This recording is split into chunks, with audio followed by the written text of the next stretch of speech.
بسم اللہ الرحمن الرحیم۔ السلام علیکم۔ انصاف نیوز ایجنسی میں خوش آمدید۔ گجرات سے خبر شامل کرتے ہیں جہاں سے ہمیں رپورٹ کیا ہے زیڈ بھٹی نے۔ یوم دفاع پاکستان کے حوالے سے ڈسٹرکٹ گجرات پریس کلب کے زیر اہتمام ایک تقریب کا انعقاد کیا گیا۔ 6 ستمبر 1965 کا وہ دن ہے جب بزدل دشمن نے ایک بہادر قوم کو للکارا۔ بزدل دشمن لاہور میں چائے پینے کا ارادہ رکھتا تھا، مگر اس قوم کی بہادر افواج نے دشمن کو ناخن چنے چبوا دیے۔ یوم دفاع پاکستان کے حوالے سے گجرات میں ایک پروقار مگر سادہ تقریب کا انعقاد کیا گیا۔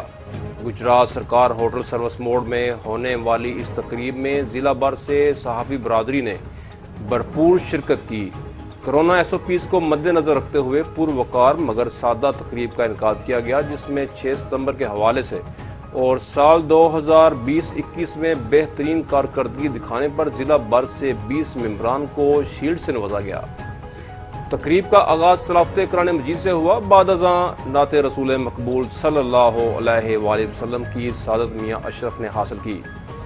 اسٹیج سیکرٹری کے فرائض زیڈ بھٹی نے ادا کیے۔ تقریب کی coverage press secretary doctor Muhammad فاروق نے کی۔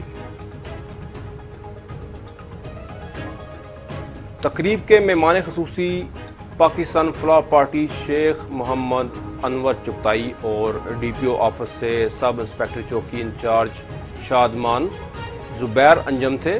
تقریب میں چیئرمین ڈاکٹر انصر فاروق مغل، صدر سید طارق حسین شاہ، سینئر نائب صدر زیڈ بھٹی، چیئرمین مجلس عاملہ محمد مجید بھٹی، وائس چیئرمین ویب ناصر کھوکھر، سینئر صحافی میاں اشرف، راشد لطیف، عوامی پریس منگوال، محمد انیس، شان نیوز منگوال، محمد امجد، قومی سفیر Mangwal, press secretary doctor Muhammad Farooq, مرکزی نائب صدر Nazar Hussain Jalyani, sport secretary madam Afra Saba Butt, Insaf news agency, ضلعی نائب صدر مشتاق احمد، تحصیل صدر Basharat Afzal Butt, Bilkar news, general secretary Sheikh Shahbaz Afzal, مہمان خصوصی ضلعی صدر گجرات پاکستان فلاح پارٹی محمد انور چغتائی، صدر سید طارق حسین شاہ، ویب نائب صدر ملک شہباز احمد،